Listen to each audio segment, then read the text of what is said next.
Greetings, beloved Princeton United Methodist Church community. It's Pastor Jenny here with a Lenten update for you. I'm reading today from Deuteronomy chapter 5, verses 12 and 15.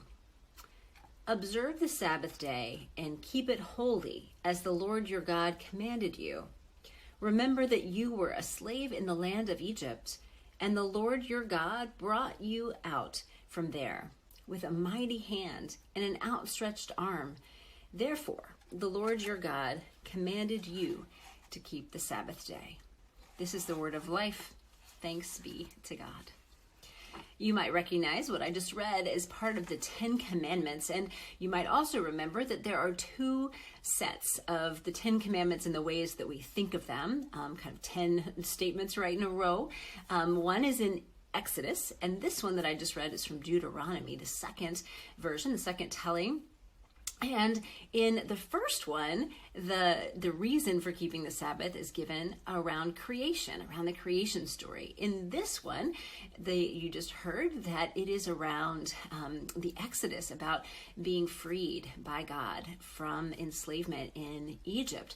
And when I think about this, and I think about all the different ways that Sabbath is talked about in Scripture, I think about that there's this multi-textured kind of tapestry of Sabbath and what it means and how we practice it and what we need to be able to practice it.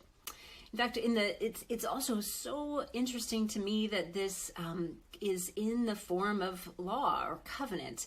This is the 10 Commandments, and when we talk about the 10 Commandments, we can also talk about it as the Sinai covenant. They were given to Moses and the people, the Hebrew people at Mount Sinai. So we sometimes call it the Sinai covenant. And as much as we talk about it as the law, it's not quite the same as we think about our modern day law and legal books. It is a covenant, and it is a framework for how society, how that particular group of people was agreeing with God to organize life together.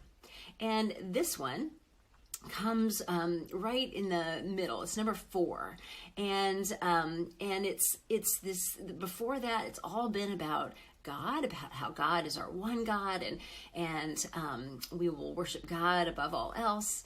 And then after this, after the commandment about Sabbath, it shifts to being more about how we relate to one another. And so these, again, it creates a tapestry of how we relate to God, how we love God with all our heart, mind, soul, strength, and how we love our neighbor as ourselves.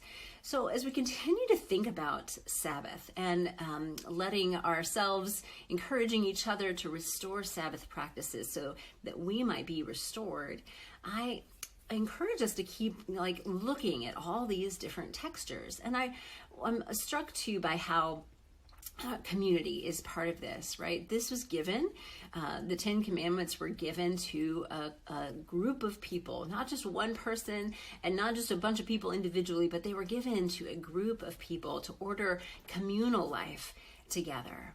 And as I've been talking with folks over the past few weeks about Sabbath and their memories, but their current practices, it often comes up that people are part of that. Part of that is the enjoyment of people, that they really find, we find so much delight in being with people we love and who love us. That sense of belonging and that feeling like we are known and are connected to other people. I'm also struck by how much easier it is, not always still easy, but easier to practice Sabbath with other people. I know that it's so much easier for me when somebody will say, let's do this together, or we are out for a hike together, or we're out for, we play games together, or there's something that we can do that really helps us be together. I have some Sabbath practices that I do on my own, but it takes a little more effort, right? It takes a little more discipline. It takes a little more permission giving for myself. When other people give me permission, other people encourage me, and I can do the same for them, we are much more likely to both practice Sabbath and experience that delight and that joy that does come when we are able to rest, to dwell in God's presence, to abide. And when we can do that with people we love too, it just becomes so much the better. So I just encourage you to contemplate this. How do you encourage other people to practice Sabbath? How do other people encourage you to practice Sabbath? How do we help each other during this time? Not only learn to practice, hold each other accountable, talk about what we wish we had for Sabbath practices, help each other imagine, but also be with each other in our Sabbath practices. So lots to explore here, but how might we communally practice Sabbath together? That doesn't mean we're all exactly the same or that we do it all the same, but how might we encourage and be part of this woven tapestry around Sabbath? So, friends, I encourage you to keep looking at your daily devotional that is before you. There are little practices in there every week. I'm enjoying reading the pieces from other people too, and seeing how they also weave together in the midst of the collective whole that this our Lenten booklet has become. Reminder about Tuesday Lenten services.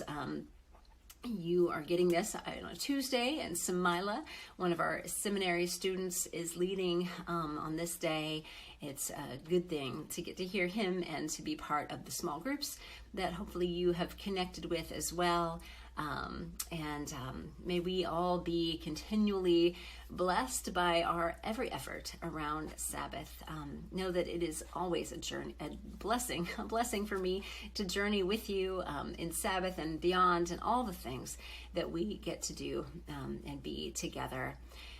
Remember that you were created for joy. You were created for delight. You were created for Sabbath. And we were created as beloved ones of God. May you feel this and know this and claim this day and this week. Peace be with you.